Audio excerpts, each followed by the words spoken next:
so einen fantastischen Hefeteig zuzubereiten. Also du siehst, es ist ein richtig, richtig toller Teig. Ich bin total begeistert. Der schmeckt wie ein Weizenteig.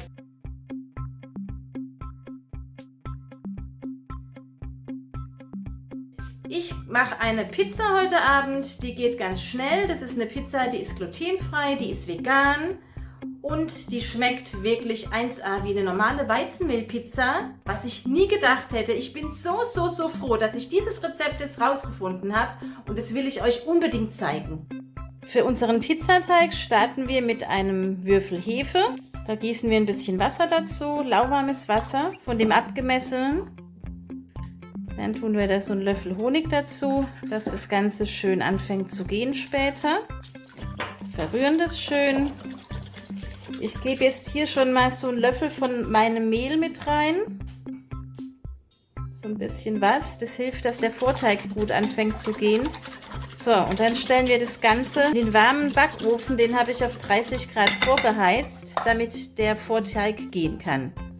Für unseren Pizzateig brauchen wir einmal 150 Gramm Tapiocamehl, 100 Gramm Kartoffelmehl, 150 Gramm weißen Reis, also Mehl natürlich, und 100 Gramm braunen Reis. Dazu geben wir 15 Gramm gemahlenen goldenen Leinsamen. Kommt dazu 15 Gramm Psylliumpulver, 8 Gramm Salz und die restlichen flüssigen Zutaten geben wir erst später dazu, wenn der Vorteig dann gegangen ist. Als Belag für die Pizza nehme ich natürlich immer eine Tomatensauce. Die schmecke ich ab mit ein bisschen Salz, Thymian oder Oregano, Ahornsirup oder irgendeine andere Süße. Wir mögen das sehr gerne so. Und Tomatenmark, das finde ich sehr lecker. Das gibt einfach so einen tomatigen, starken, fruchtigen Geschmack. Du kannst auch ein bisschen Öl reintun oder du gibst es später dann über die Pizza. Ich mache es jetzt mal an der Stelle.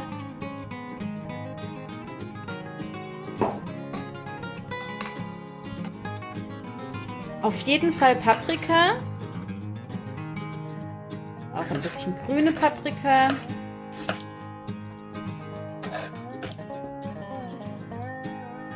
So, und auf jeden Fall immer Zwiebel.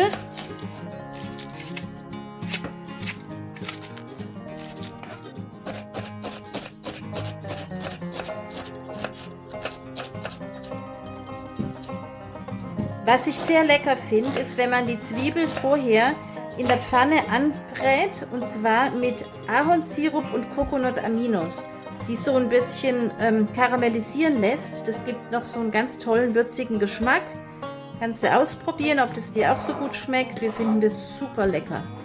Und heute habe ich jetzt noch ein paar Pilze vom Mittagessen übrig. Die habe ich einfach in der Pfanne auch ein bisschen angeröstet gehabt. Der Vorteig ist es gegangen. Ich habe den gerade rausgeholt. Du siehst, der hat blubbert, der ist richtig aktiv. Ja, und so muss das sein, dass die Hefe dann nachher auch richtig schön aufgeht, also der Hefeteig. So, dann nehmen wir jetzt unsere große Mehlmischung von vorher, kippen diese ganze Mischung da rein und fügen jetzt hinzu 40 Gramm Öl, am besten ist Olivenöl. Dann habe ich 10 Gramm Säure, ich nehme Zitronensäure, es geht aber auch ein Essig. Und was ich heute mache, das musst du aber nicht machen, das gelingt auch ohne. Schau mal, ich mache manchmal Sauerteig. Ich habe hier so einen Sauerteigansatz. Da gebe ich jetzt einfach so ein paar Löffelchen rein. Das macht es einfach noch ein bisschen anders im Geschmack, aber das ist nicht nötig. Ja, ich gebe das so, mach mal 2 Löffel von dem oder 3 Löffel von dem Sauerteigansatz rein. Und mit dem Wasser musst du jetzt schauen. 530 Gramm Wasser, aber je nachdem wie dein Mehl ist, brauchst du da auf jeden Fall nicht alles Wasser.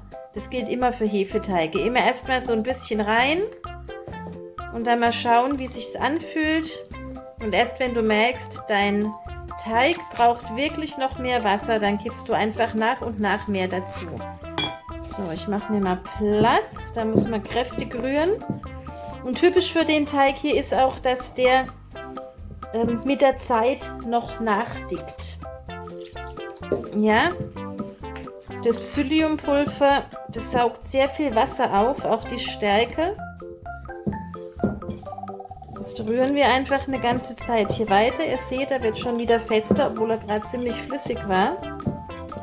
Mal fühlen mit der Hand, ja, der ist schon noch ziemlich klebrig.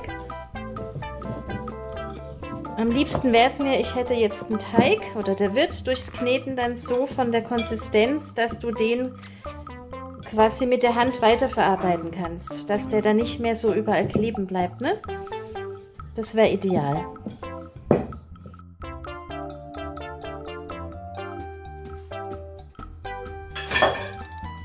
Kneten den noch ein bisschen weiter. Du siehst, ich habe überhaupt nicht das ganze Wasser gebraucht. Da sind bestimmt noch gute 150 Milliliter bei mir heute übrig.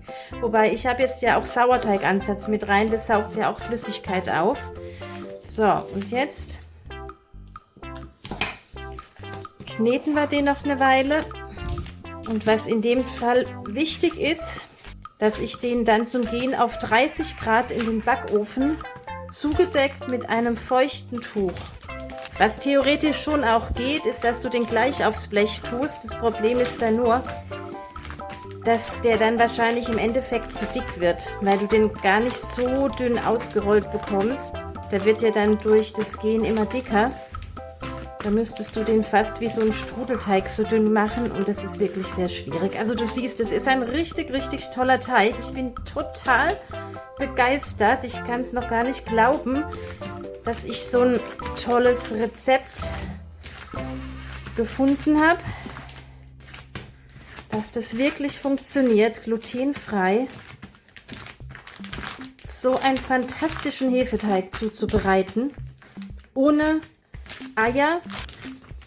Also du siehst, das klebt wirklich überhaupt gar nicht mehr jetzt. Ich kann den aufreißen, auch selbst innen drin. Ja, das ist ein fantastischer Teig, ein unheimlich toller Teig. Und der schmeckt wirklich wie ein echter Hefe-Pizzateig. Der schmeckt wie ein Weizenteig. Ich kann das gar nicht glauben. Ich denke, es ist ja gut. Jetzt geben wir den in unsere Schüssel. Befeuchten die Oberfläche ein bisschen mit Wasser. So, der Backofen ist ja bereits noch auf 30 Grad vom Vortag eingestellt. So, wir decken den jetzt schön ab. Am besten ist es, du tust auf das feuchte Tuch obendrauf noch eine Plastikfolie, einen Deckel, irgendwas, das die Feuchtigkeit innen drin hält. Dann geht er noch schneller, weil was nicht passieren darf, ist, dass hier diese Oberfläche austrocknet. Und das passiert, wenn der zu lang im Backofen ist und das Tuch oben dann durch die Wärme trocken wird. Okay, dann schieben wir den jetzt in den Backofen.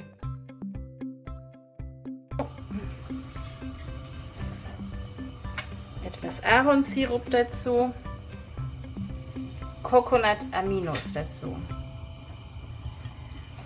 Das geht komplett ölfrei, aber wenn du ein bisschen Öl dazu tun möchtest, ist es natürlich auch kein Problem, schmeckt auch unheimlich lecker. Aber für die, die gerne ölfrei kochen wollen, ist es also auch eine Option. Du siehst, es ist immer weniger jetzt Flüssigkeit in der Pfanne, aber es ist noch nicht so, dass sie kurz vorm Ansitzen sind. Also natürlich nicht anbrennen, aber so, dass es sehr, sehr trocken wird.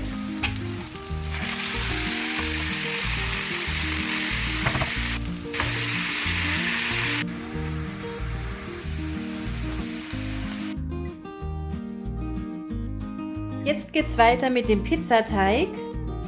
Ich benutze dafür, damit es nicht klebt, ein bisschen Reismehl. Hier ist unser Teig. Was ganz gut ist, das hilft, dass er nicht so klebt dann, weil nach dem Gehen ist er dann doch ein bisschen feuchter geworden. Ich mache den hier so frei.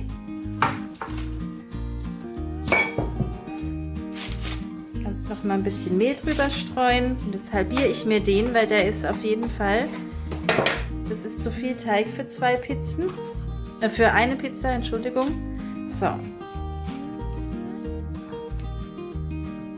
Den kann man wunderbar entweder so mit der Hand einfach verteilen. Oder ich nehme ein Wellholz.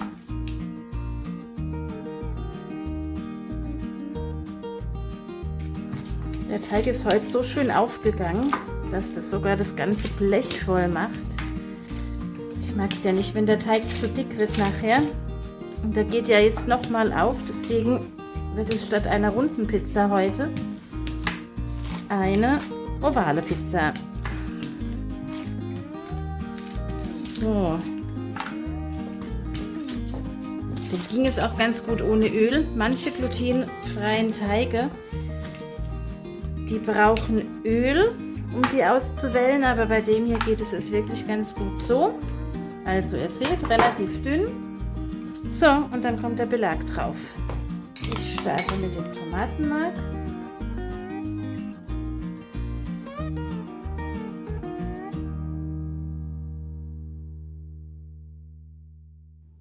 Du kannst natürlich alles drauf machen, was dir gefällt. Zucchini-Scheiben schmecken gut. Oder ein veganer Streichkäse. Kann ich auch mal ein Rezept machen. Manchmal mache ich so einen hellen Streichkäse drauf, den ich selber herstelle. Das ist auch sehr, sehr lecker. Aber heute machen wir es einfach so, nur mit Gemüse. Das besondere Highlight heute sind die karamellisierten Zwiebeln. Das habe ich euch vorher gezeigt.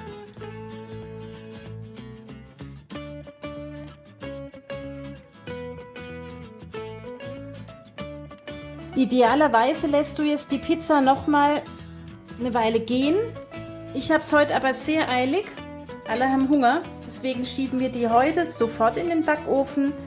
So, halbe Stunde später. Die Pizza ist fertig. Schaut euch das mal an, wie lecker das aussieht.